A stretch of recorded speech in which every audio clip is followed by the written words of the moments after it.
So, my name is Sonja Lind, and I'm the Director of Education Abroad at Cal State San Bernardino. Welcome. This presentation is pretty straightforward. Hopefully shouldn't take too long, and we'll have a lot of time for questions throughout as well as at the end. And I am going to be sending the slides to Hilda, and she'll also be sharing the recording of this as well as the slides are in the recording. But if you wanted to look at these later, feel free to reach out to me. You can email me at sonia.lind@csusb.edu if you have any questions. And I am excited to talk to you. So the Career Center has invited me now for a couple of semesters. And the reason why is because although I am also the Director of Education Abroad, my background is one in which I taught English abroad. So for those of you here, this is a lot of the information that hopefully will be helping you move into a similar field in the future. So thank you for attending. So just a little bit of a background on where I taught English abroad. I taught in South Korea, and this was prior to the K-pop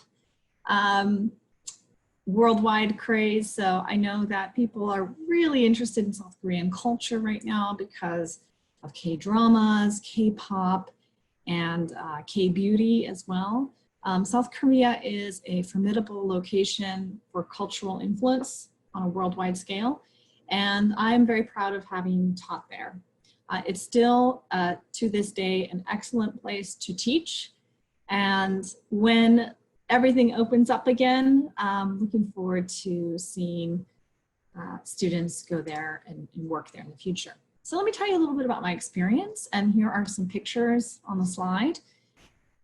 There are pictures of me in a children's classroom as teaching children, as well as my experience teaching adult students at a university level. So I have a little bit of everything. So my experience in South Korea, backing up a little bit before that, I did study English literature, and I received the TESOL certificate, which was a 5-week program that prepared me to teach English abroad. Then I moved to Seoul, South Korea, and spent a little over 2 years in South Korea. I spent the first 14 months at what's known as a hagwon, which is a language institute. This is for a variety of students, including children, which you can see in the picture. I also taught business people, typically the early morning classes at 6 a.m. and so on. Ajama, those are older women who are typically housewives, and university students. So I worked for about 30 hours a week of actual classroom time. And then I took a position at a university where I taught university students for a little bit less contact time, about 24 hours a week. So I worked for about a year. I had a year-long contract with them. And after that, I moved to California. I'm actually a Canadian. And I moved to California. I received the master's in TESOL at Cal Poly Pomona, and I taught at UCI and Cal Poly Pomona as well. So I have a little bit of background in both working abroad as well as working in the States. So I want to ask you very quickly, you can type into the chat, so Hilda, if you could help me with that, how would teaching abroad fit into your career? And anybody who wants to can also unmute themselves and speak up at this point. So how would teaching abroad fit into your career? And feel free to, please introduce yourself by your name first and then mention that. So I see in the chat from Shaw Currington, and I'm sorry if I mispronounce your name. I'm an ESL teacher working on MA TESOL at the moment. Fantastic. Yeah, the master's TESOL was one of my all-time favorite experiences as an educational experience. I'm glad you're in that. Anybody else? Betty Thompson says, hello, my name is Betty. I originally wanted to be an English teacher and I have an associate degree in English, but have changed my major. I still think if it would be possible to teach abroad, it would be an amazing experience. Thank you. I have Yolanda who says, I'm currently a social studies high school and would love to live abroad one day. I want to know if this would be an option for me in the future. Yeah, those are great. So those are all great comments. I wasn't, as I mentioned, I was an English major. So at that point, there were a few career paths I could see that were offered to me after graduation, and one of them was teaching. And I really enjoyed it. I really enjoyed it. It was one of my most enjoyable career paths. I also was going to point out that the person who mentioned living abroad, teaching abroad is a great way to live abroad affordably. Obviously, you're getting paid to do it. So you not only get a chance to work and continue your work experience, but you can also live in another country to do so. So for me, this was the dream scenario because I really wanted to be nomadic and bounce around from country to country. And yeah, it worked out really well for me, and I'm very happy with that. For many people, this is a lifelong thing to live in different countries. So if that sounds like you, by all means, this is one of the best ways to start that kind of career. Thank you for sharing. We'll go ahead and move forward. So there are many types of teaching abroad. So the most common thing is English as a foreign language, or EFL. And you can work in a variety of settings. So one of them is a language institute, like what I did for the first year. These are typically private, sort of after school if you're teaching children, or sometimes at different times of the day. So I was working shifts that would last a long time, and I'll talk about that later. Public schools are a little bit more traditional timing, you know, the sort of 8 to 3 or 7 to 3 schedule. Private schools might be similar. You can also work at a university in South Korea or in Japan or in a variety of countries. Sometimes you need a master's degree for that, but in many cases, just a bachelor's degree will do as well. Nowadays, this is particularly true, you can absolutely teach online. So you're getting paid to teach.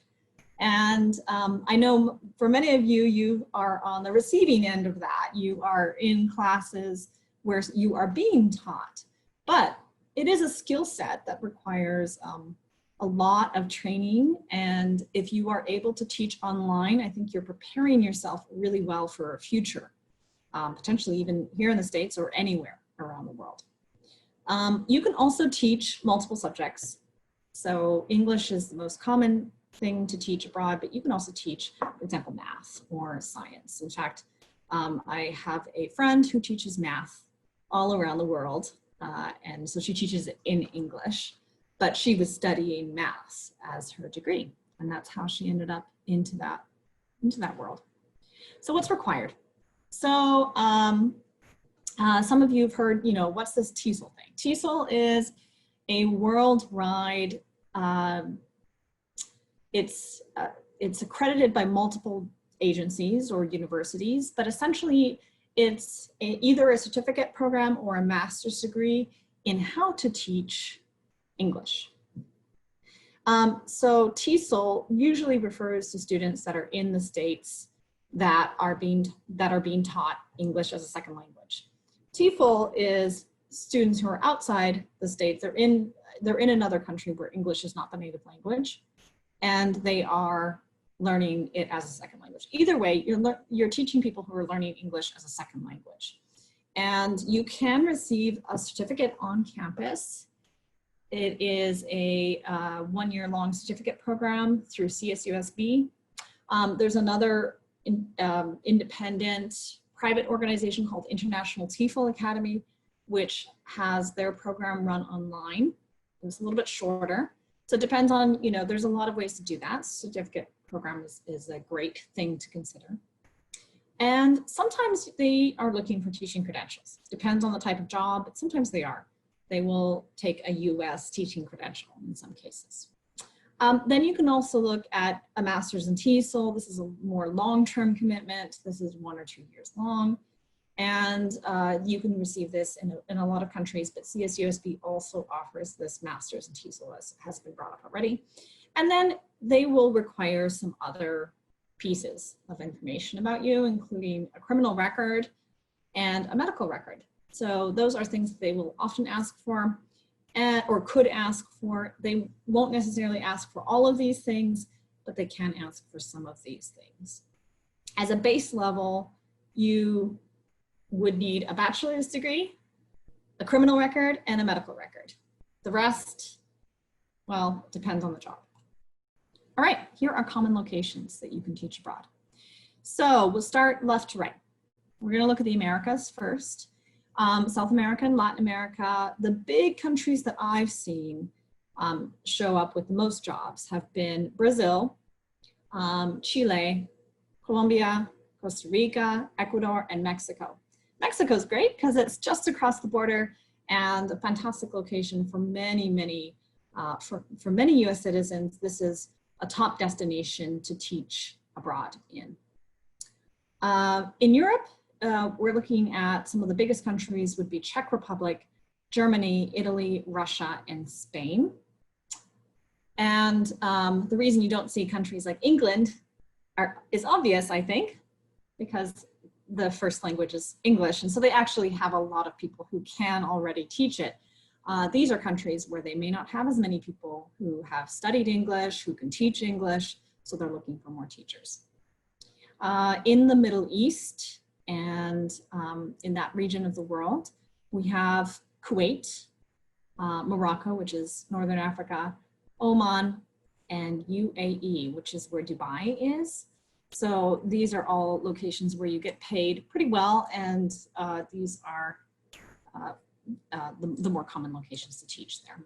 Now, Asia is really where you see the most destinations to teach abroad. So if you're into living in Asia, you've come to the right talk. The top countries are typically in the Northeast, but also some of them in the Southeast of Asia. So China is huge for teaching English abroad. Indonesia, surprisingly, lovely location, by the way, that's where Bali is. Japan, very popular location as well. South Korea, where I taught, very popular.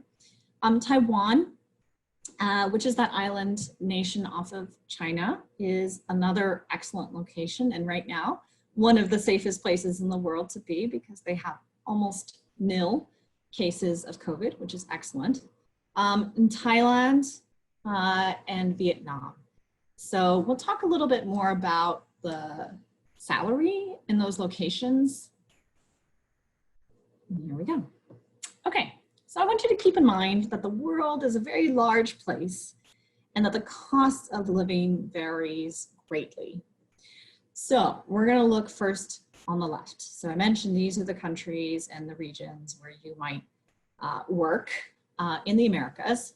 And the range is enormous, actually. You could work and get paid in US dollars, the equivalent of about $700 a month, and upwards of $2,000 a month. Although I think in many countries, it's around that $700 range.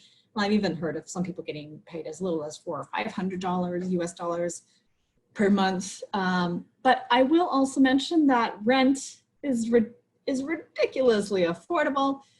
So you might rent an excellent location for only $300 a month, as an example, right? Even in a major city. So keep that in mind in terms of cost of living. That also makes a difference. If we're looking at Europe, it also ranges greatly. You might get as little as $800, equivalent of 800 US dollars per month, and upwards of 2,500. If you are working in the Middle East, this is definitely the most handsomely paid region in the world in terms of work. Straight out of college, it's pretty hard to find jobs that are going to pay you this much money with a lot of perks. So 2,500 upwards to 4,000 is a lot of money. And looking over in Asia, the range, obviously you can see Northeast Asia, places like China, Japan, and South Korea, Taiwan. Those are places where you're earning a minimum of $1,000, but really more in the $2,000 range.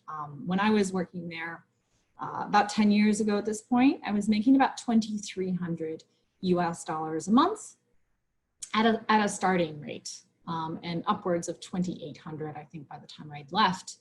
Now, I also got a free apartment. So I was able to put away over $1,000 each month just towards my student loans and so on. So this is actually a really attractive option for many people.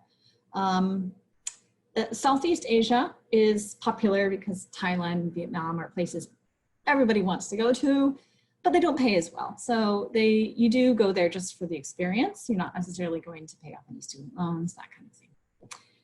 So yeah, just to let you know, in certain regions, Asia, Middle East, you may get a free apartment. You may get a free round trip flight if you sign a year-long contract.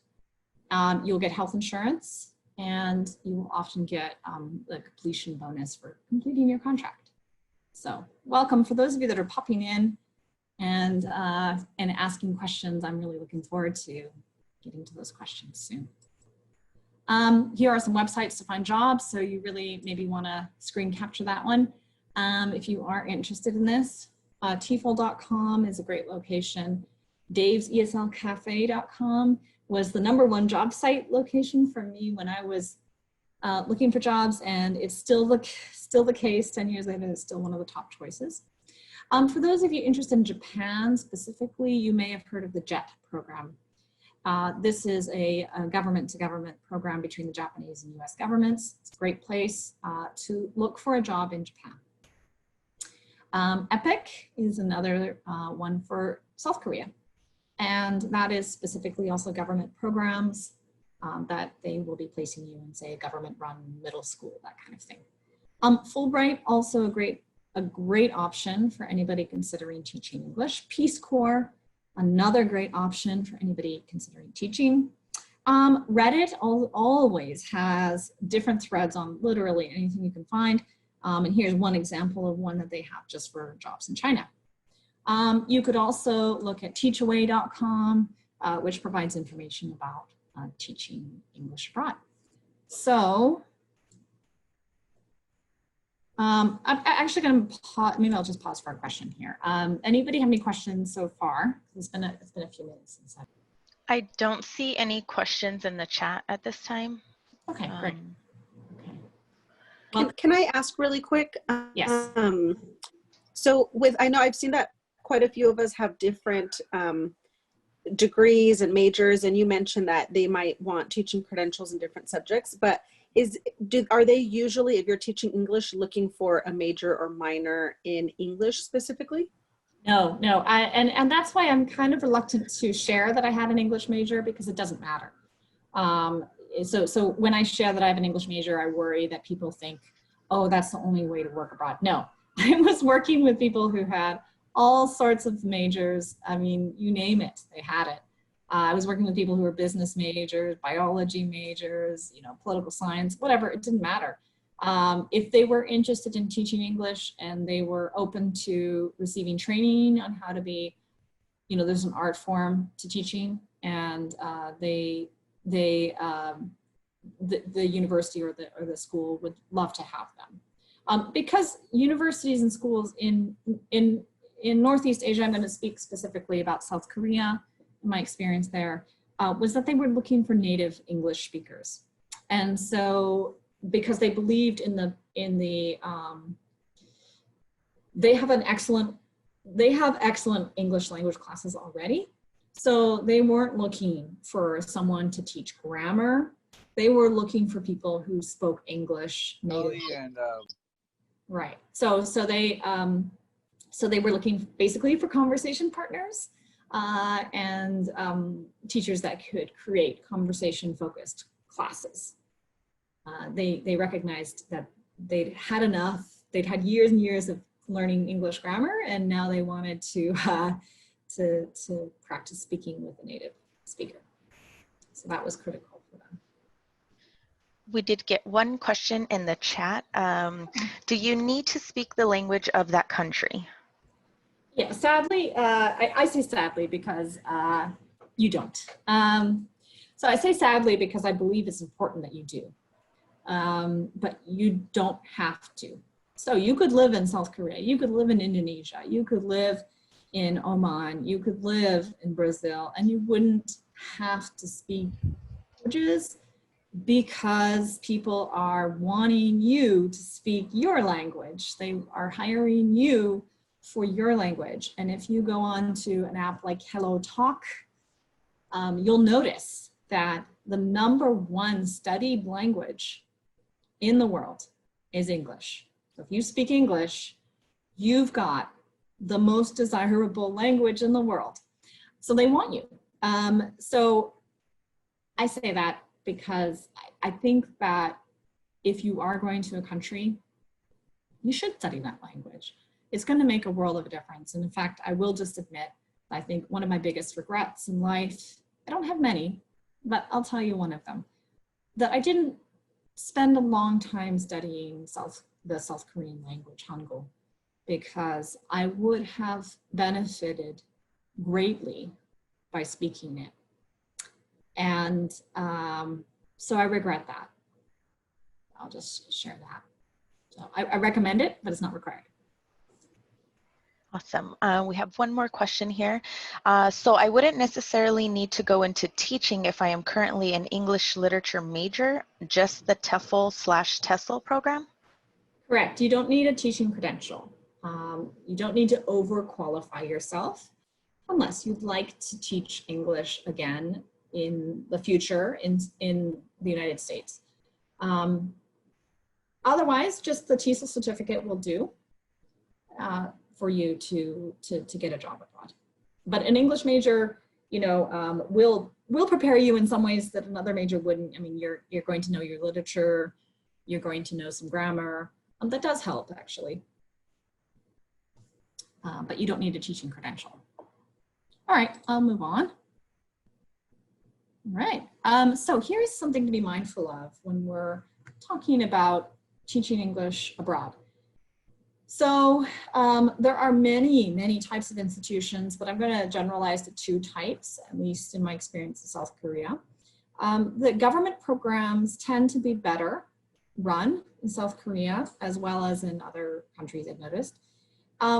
The reason why is because they have better protections for their employees, and so contracts are followed and so on. Private institutions are hit and miss, let's say.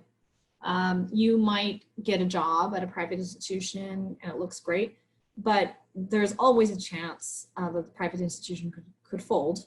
And in fact, the story I always like to give is that one of my friends who'd been teaching for years, he took a new job at a private institution. On Monday, on one random Monday, he showed up and they were putting everything into boxes. They had closed the school over the weekend. So that doesn't happen all the time, but it happens enough that that I would just be cautious of working for private institutions, although that's usually the first job you're going to be able to get if you work abroad. You can also receive a teaching visa, which I definitely recommend, but I will also state that there are many other types of visas. There are student visas. So if you wanted to go study there, some countries like Japan allow you to work on student visas. And so that's an option too. You can also come in as a tourist. If you don't have a job contract already set up, you can go and explore, go get some interviews. And if you were offered a job, you could leave the country and return back in on a teaching visa. So this is, you know, there's a few different ways you can do this. You should also know the thing about laws abroad. So US laws are different than laws abroad. And I think that's maybe an obvious statement, but I want you to think about that in terms of contract and labor regulations. We have our own set of labor regulations that are different than in other countries. And so if a contract is not followed in another country,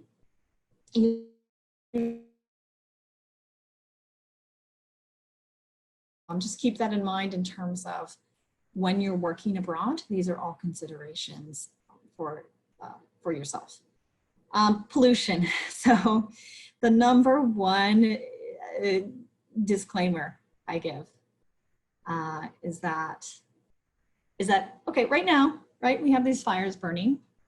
Let's imagine you know, we walk outside or go for a run or something. You know, the sky's a little bit yellowish, maybe orange, and we're breathing in some of these toxins. And that's essentially what you're doing almost every day in Northeast Asia. So I really, really encourage you to consider the impact that air pollution can have on your life. Because if you think that this is bad, you haven't seen Asia yet. The air pollution can be devastating to your health. I grew up with asthma as a child, unfortunately, and the air quality here is excellent compared to my time in Seoul, where I got sick every month. And usually something like bronchitis, laryngitis, pneumonia, that kind of thing. Anything like respiratory, I got it several times a year. So it was an issue. When I came here, my lungs actually cleaned up. So I just want you to keep that in mind. And here's what I would recommend if I were to do it over again. I would find a place that wouldn't be directly in the center of the city. I would find a place a little bit further out. My second year, I got a job in a university that was in the sort of suburbs, more mountainous, lots of trees. That was beautiful. And just, it was a lot better. I had a healthier experience in that place. I also would recommend a HEPA air filter. They're expensive, but I really, really recommend them. And then I'd also just recommend paying attention to the local reports about air pollution quality. In the summer, I don't even recommend going out like at all, because in the summer they have a lot of air pollution. So yeah, just keep that in mind when you're going to Northeast, Southeast Asia. Those are locations, and even parts of the Americas, you might experience a lot of the air pollution. So yeah, I'll just give that huge disclaimer. And I always focus on it because I do think it's important. So let's talk a little bit about something that you thought was important. What was an important thing you've learned today, or you'd like to, or you still have questions about? They're getting shy on us. No worries, no worries. I just got something in the chat. Everything was good information for me. That was Yolanda. I don't think I learned anything new, but this reaffirmed what I thought I knew. Okay, that's good to know. Thank you for sharing. I'll go on. This is basically the last slide. So I just wanted to reiterate that you can contact me. You can email me at sonja.lind@csusb.edu. You can also email any one of my team members about studying abroad as an option. Obviously, right now we're kind of holding on that right now. We're going to see how things develop. We're hopeful about next summer, and we have been proceeding with programs there. But if you're interested, study abroad will come back. International travel will come back, and working abroad will come back. For now, I recommend considering plan Bs like virtual options, online teaching, and the like. But yeah, we are looking forward to having students go abroad again in the future. I will stop the share and take it from there. Any other questions? There was one more comment here in the chat. Let's see, or actually there's a few coming in, so give me just a second. Can you go over the type of certificate you need to teach abroad? Yes, and Shaw, actually, now I can see the chat, so yay! Okay, okay. after I shared the screen, I stopped sharing the screen so you can see it. Thank you, Shaw, for making that comment. That is true. In South Korea, I have seen that you do need a bachelor's degree plus the TESOL or TEFL certificate. So the CSUSB TESOL certificate is an excellent option. And you take a Groupon stupid. Yeah, they will take any program. Here's what I would look for in a certificate program. I would look for at least a few weeks of training. Some of the programs, they'll tell you something like, oh, you can get a certificate in a weekend. That's not even possible to learn how to teach in a weekend. And so I really recommend having a program that lasts at least 3 weeks. My program lasted 5 weeks and involved about 10 hours of actual teaching, in which I taught a group of students, and I was observed and critiqued on my teaching skills. So that was a lot of fun. I also got to critique other members of my cohort, and I really recommend something like that. It'll help you a lot. It'll help you a lot. So I worked about, okay, so got some more questions. Yes, exactly. Shaw said, I agree completely with Shaw says, the cheap certificate programs won't really prepare you for the class. You need several hours of practice. And you're, by the way, in terms of cost, you're looking at something that could cost anywhere from $500, I think is one of the more affordable programs I've seen, to something like $1,000. That's typically a range, okay? You might see it's closer to that $1,000 amount. And so that might seem like a lot, but a lot of those places will take payment plans and so on. Okay, Joanna asks, how is TESOL different than TEFL and TESOL? So it's just an acronym, essentially. There are some differences, which are more technical. You know, when someone grows up speaking English as a second language in a country that speaks English, let's say they're an immigrant family and they grew up in California, they're going to have very different language needs than someone who grows up in South Korea and they're learning English as a second language. So that's essentially what those certificates are getting at. They're getting at different ways of teaching different learners, or similar ways to teach different learners. So that's essentially it. But they're counted the same in jobs, just so you know. Okay, so Erica asks, Sonja, you said you worked about 30 hours a week. Are we able to do part-time as well? I think that teaching visas require you to work full-time. I'd have to double check that, but I believe the work visas require full-time work. Now, if you are a student, you can work part-time in these countries, but it depends on which country. Some countries allow you to work on student visas, some do not. So if you're looking at part-time, Erica, I would recommend considering online teaching right now to start with, and that way you can work part-time. You just teach one class, for example, and that's just maybe 4 or 5 hours a week. Okay, what is the process for the CSUSB TESOL certificate?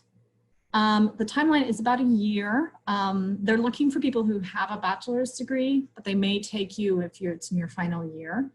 Let's say you're a senior undergraduate. And I have the link on my presentation, so let me just take a minute and pop that into the chat.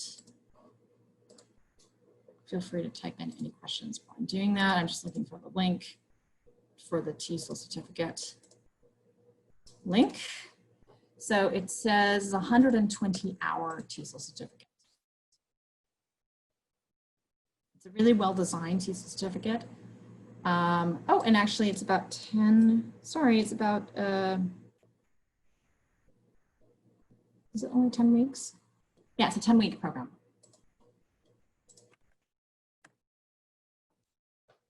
So the slides, I will also pop the link into that. So you can see, I've created a short URL.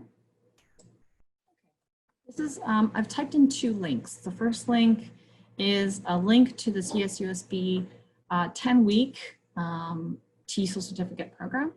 And the second one is a link to these slides that I've just shared with you. Let's see, another question from earlier. For South Korea, you must hold, well, Shaw, you know a lot. You live in South Korea, you teach there. Mind unmuting and introducing yourself? Hi, Duong Grokas asked if he could participate in teaching English if he was a native speaker. So if he's not a native speaker, I told him just for Korea, I know you can't, or you have to hold a passport from from one of those countries. But I don't know about other countries where you can teach English if he can. Yeah, and I think it may depend. Like I think some private schools did take non people who spoke English but had passports from other countries. For example, if you had a bachelor's or a master's in an English-speaking country, they may waive that requirement. It depends, but yes, there is a bias towards people who come from English-speaking countries. Some countries might be more flexible if they're really wanting a teacher. So I can't speak with total authority on this one, but what I've observed is that even, for example, South Koreans who spoke English exquisitely well as I did, because they, studied it their whole lives, and they had gotten a master's degree in England or whatever, right? They were still locked out of many of the teaching opportunities that I had, just by default of my native English speaking abilities. So I don't think it's fair. There is a bias in the field towards people who are native English speakers, because the assumption is that they can teach better, but that's not necessarily the case. Okay, online teaching abroad an option after COVID settles on. So online teaching is actually a great option right now, Marley, because this is a great time they're really looking for teachers all over. And language is one of those skills that a lot of people are investing their time into right now.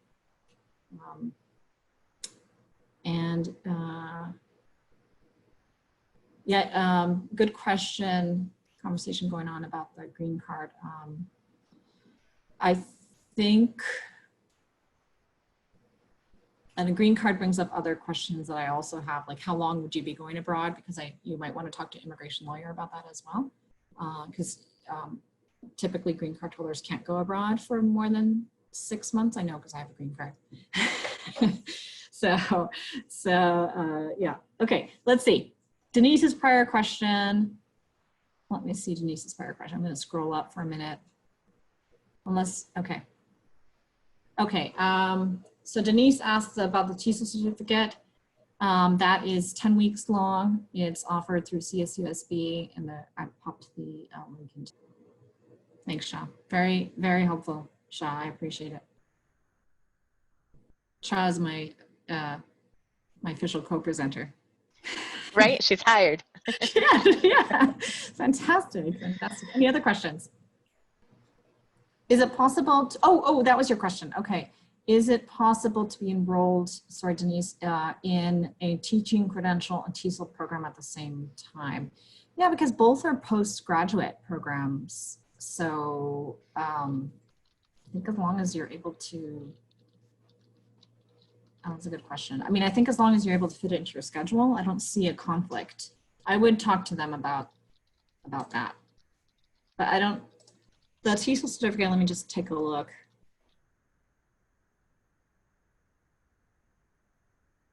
So both the teaching credential and the TESOL certificate require that you have completed a bachelor's degree. So they're both postgraduate programs.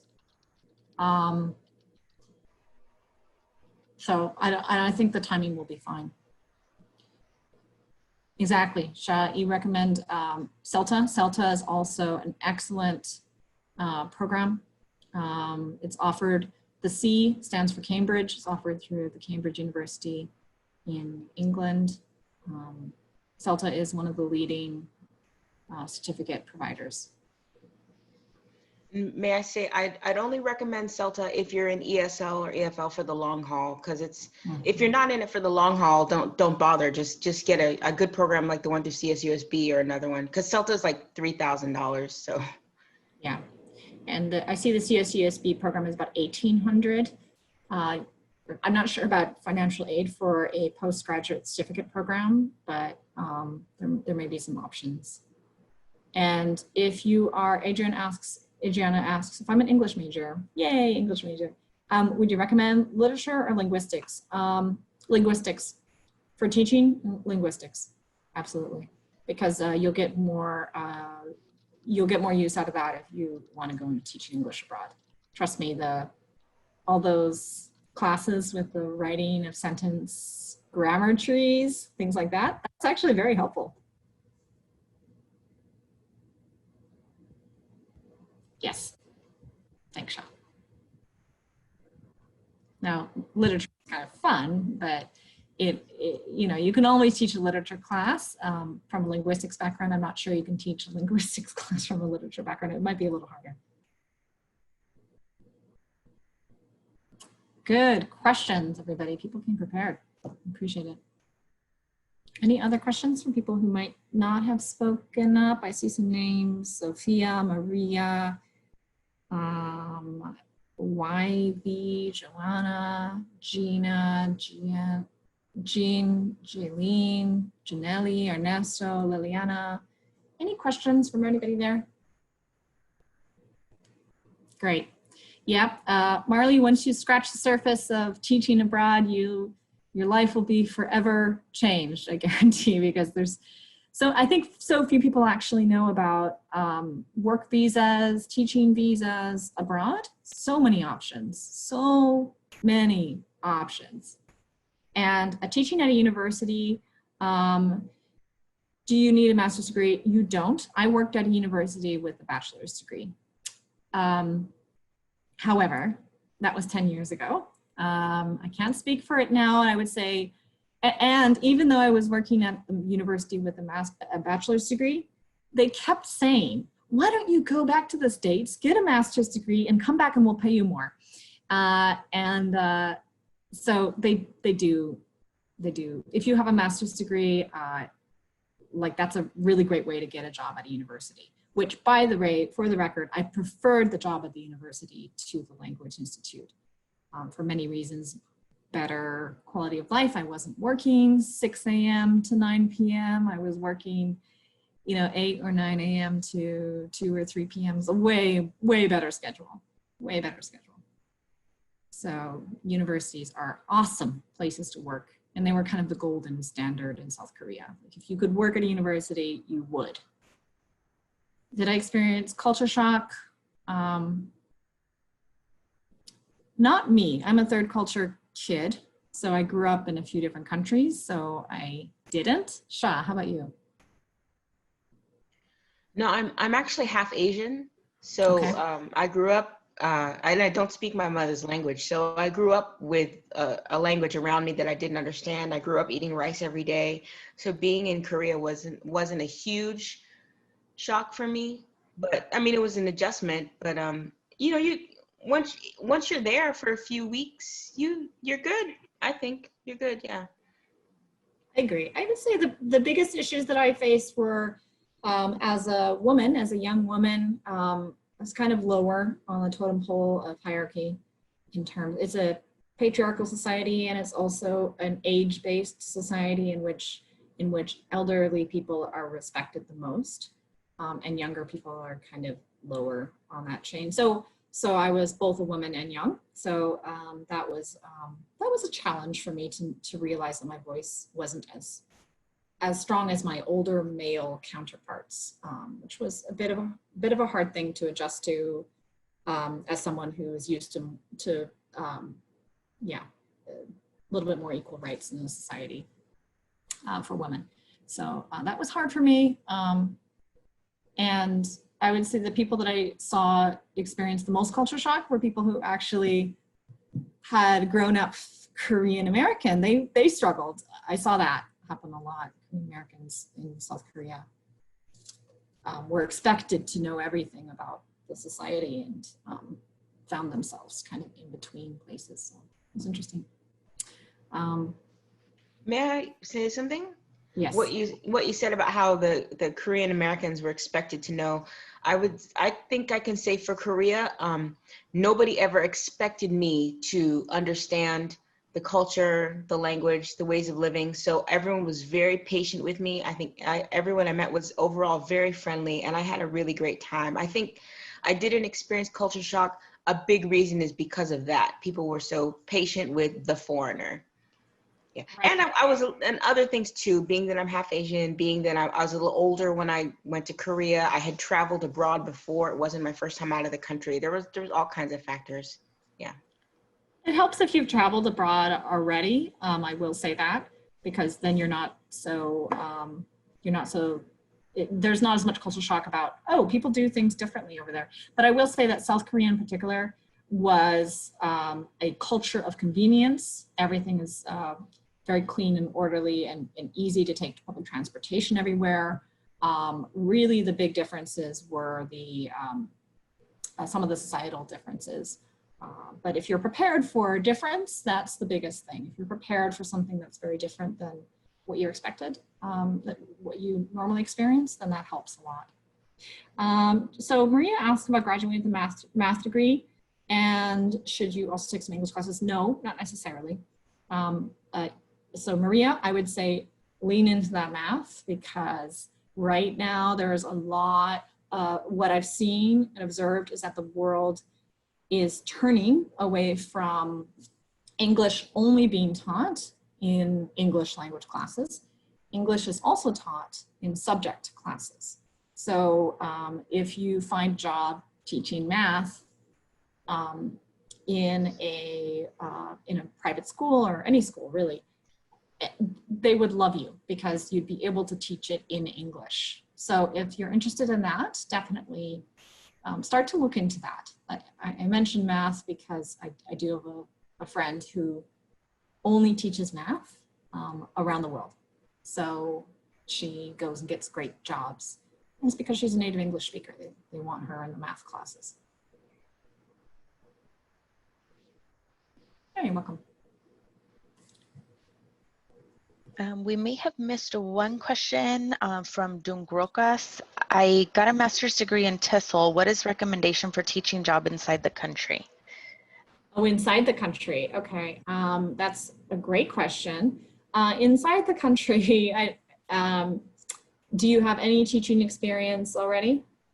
And if so, in what context?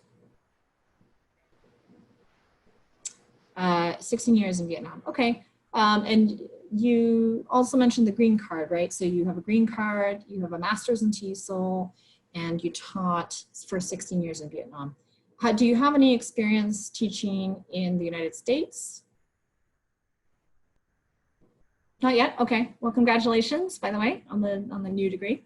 Yeah, I would try to get as much possible experience here, because the one thing I've noticed is that, and Sha, maybe you can, I don't know if you're continuing to teach here, but the one thing I've noticed here is that a lot of the ESL programs are not doing as well as they were 10 years ago. In this country, a lot of them are folding. So it's better if you are able to teach here in the States a subject matter or several subjects matters, like a multiple subject, in which case having as much experience as possible here will help you. I'm a little rusty on the teaching credential requirements of the state of California, but a master's degree is a great starting point. But I would, you may also need a teaching credential. I forget how it works in the state. It's been a few years since I've looked at it, but I would really recommend talking to the education department about that and seeing if you could leverage that experience into, say, a high school English teacher experience. And you could get, high schools are great locations to get jobs. Middle schools, that kind of thing, anything in the K-12 education system. And having that background will help, especially in Southern California. If you speak Vietnamese, that is one of the critical languages of Southern California. So you might find yourself actually having a really great set of experiences. Basically talk to the education department, get some solid advice from them. Do you need a teaching credential? I don't know, maybe not. But I think get as much experience as you can in a US classroom. I do like US experience here. Sha, any comments on that? Do you still teach? I only know about teaching abroad. I do know if you're going to work with the little ones, younger learners, then you definitely need that credential. If you work with adults, a community college, you don't need the teaching credential. Right, because that's another option too. Duango Cas. Sorry, I apologize. You should consider community college also, because a lot of them love a teacher with a master's degree, and you might have a unique set of skills that will translate well to that. So yeah, Shaw is correct. If you're working K through 12, you probably need the teaching credential. Thank you, everybody. I think the website to look for teaching jobs in community colleges, is it EdJoin? Edjoin.com, and you can search for teaching jobs in the States. Yeah. Yes, I believe she's correct. I believe it's called EdJoin. Thank you. So this is the education job board for positions like community college. Is that correct? Yeah. Okay. Yeah, I actually didn't know that one. I know Higher Ed Jobs has been my favorite website for if you're wanting to keep an eye on jobs in higher ed industry. And I also know that California community colleges have their own job search website as well. So that's, but EdJoin is a good one too. Thank you. I'm gonna put that on my list. Yeah, it's called CCC Registry is the name of the job search for community colleges specifically. Just type in these two. This is the one shot.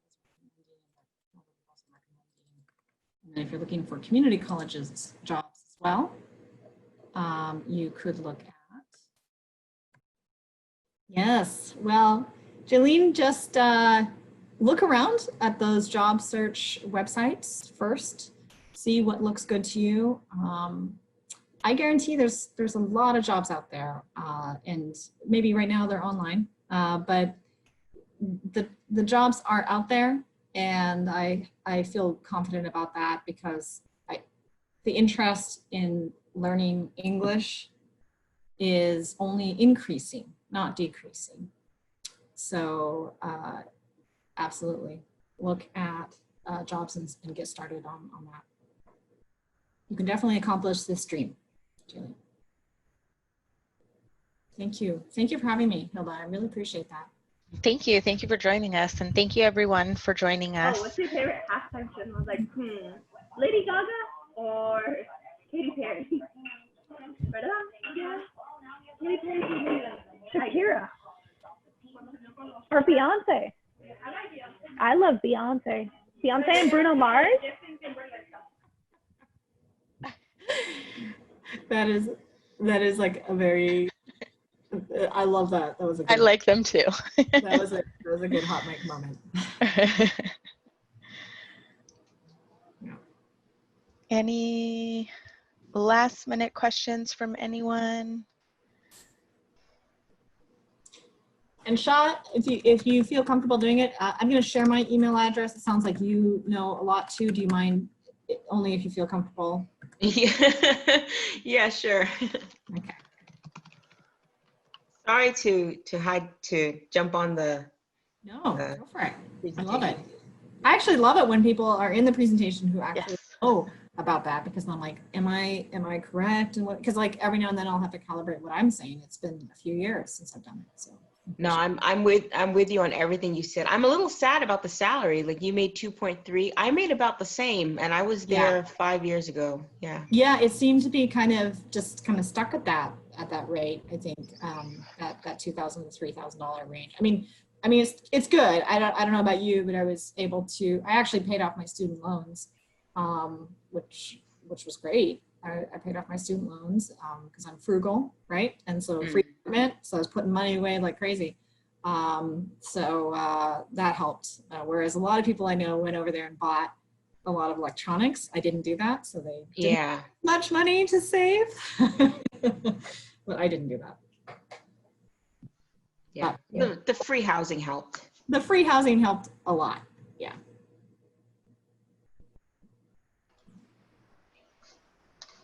Thank you all. Thank you for sharing.